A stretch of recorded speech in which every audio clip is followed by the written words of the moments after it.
The settlement alarms screamed through the Terran outpost as the Vrexian raiders descended upon Colony 7 like locusts. Arden Hale had seen combat before 3 tours across the Outer Rim, but nothing prepared him for the savagery of a Vrexian feeding frenzy. He was sprinting toward the evacuation shuttles when he heard it, a sound that didn't belong in the chaos of human screams and plasma fire. A low, rumbling growl mixed with something that could only be described as desperate keening. Arden skidded around the corner of a burning HAB unit and froze. Mother Koresh stood in the center of the courtyard, her massive frame hunched protectively over 3 small forms. She was a Scarith, one of the galaxy's apex predators, standing nearly 8 feet tall with midnight black scales that rippled like liquid armor. Her species was notorious. Hunters, warriors, killers. The kind of species that made human colonists nervous even during peacetime. But right now, Mother Koresh wasn't hunting. She was dying. Blue blood poured from a dozen wounds across her torso. A Vrexian particle beam had torn through her left shoulder, and her breathing came in wet, ragged gasps. Yet she remained standing, her clawed hands curled around her 3 cubs, pressing them against the ground beneath her massive body. 2 Vrexian raiders circled her, chittering their excitement, their mandibles clicking in anticipation. They saw an easy kill. They hadn't seen Arden. His military training took over. 2 shots from his plasma rifle. Clean. Precise. The Vrexians dropped before they knew what hit them. Arden rushed forward. But he was already too late. Mother Koresh collapsed, her legs finally giving out. She fell to her side, and the 3 cubs no bigger than human toddlers tumbled free, mewling in confusion and terror. Their scales were still soft, mottled gray instead of the obsidian black of maturity. Arden dropped to his knees beside her. Mother Koresh's yellow eyes found his, and he saw something he never expected to see in a Scarith. Pleading.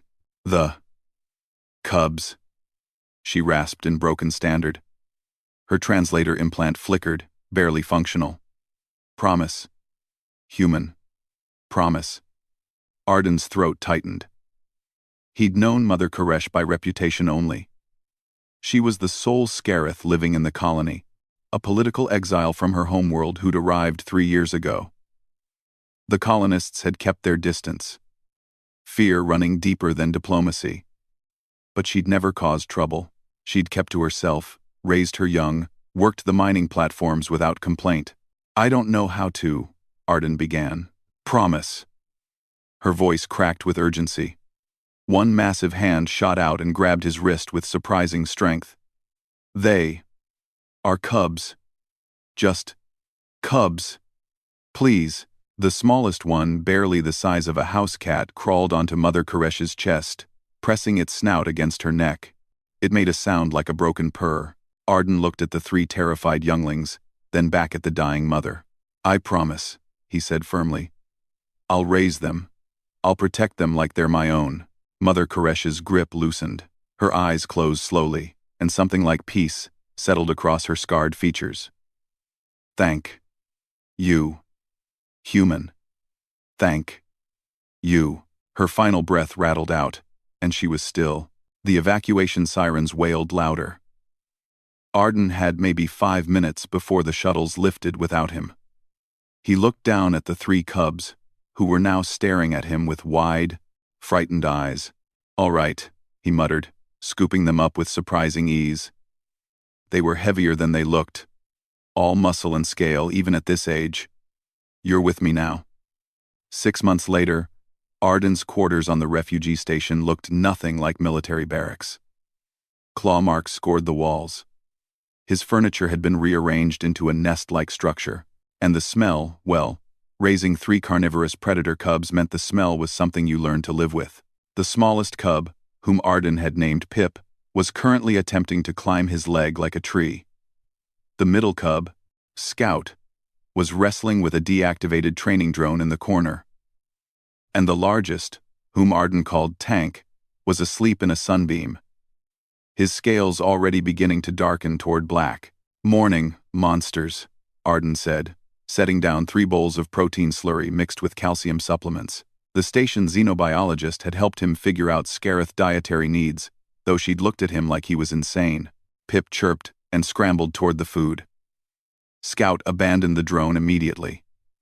Tank yawned, showing rows of needle-sharp teeth, then lumbered over to join his siblings. They ate like they were starving, as always. Arden sat on the edge of his bunk and watched them. 6 months of researching Scarith culture through Galactic Net archives. 6 months of learning their body language, their communication patterns, their needs. 6 months of being stared at by every other species on the station like he'd adopted 3 landmines. The Scarith homeworld had sent exactly one message when they learned about Mother Koresh's death. The exile's bloodline is irrelevant. Do as you will. Averman. That. To exile's bloodline. Of 18. To PA. Cold. Brutal. But also freeing. These cubs were his now.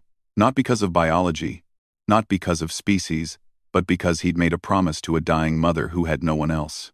Tank finished eating first and padded over to Arden. The cub pushed his massive head against Arden's knee, the Scarith equivalent of a hug. Pip and Scout quickly joined, piling onto his lap in a tangle of scales and purring growls. Yeah, Arden said, scratching behind Tank's ear ridges. I love you too. You weird little killing machines. A chime sounded at his door. Arden tensed visitors were rare but called out permission to enter. Dr. Chen, the station's xenobiologist, stepped inside.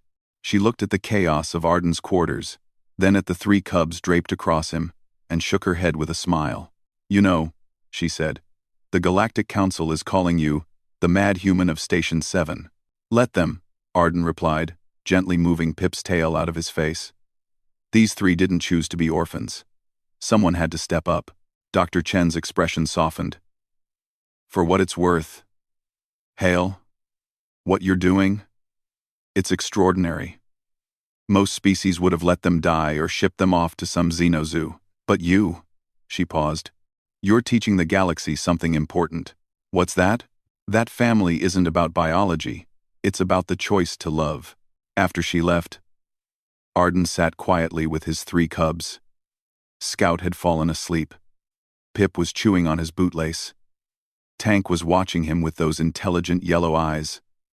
Mother Koresh's eyes. Your mother was brave, Arden said softly. She died protecting you. And I'll make sure you grow up knowing that. I'll make sure you grow up proud of what you are. Tank rumbled a sound of contentment.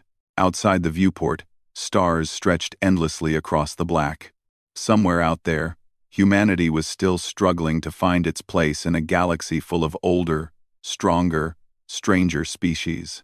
But here, in this cluttered quarters with 3 alien cubs who trusted him completely, Arden Hale had already found his place. He'd made a promise to a dying mother. And humans, more than anything, kept their promises.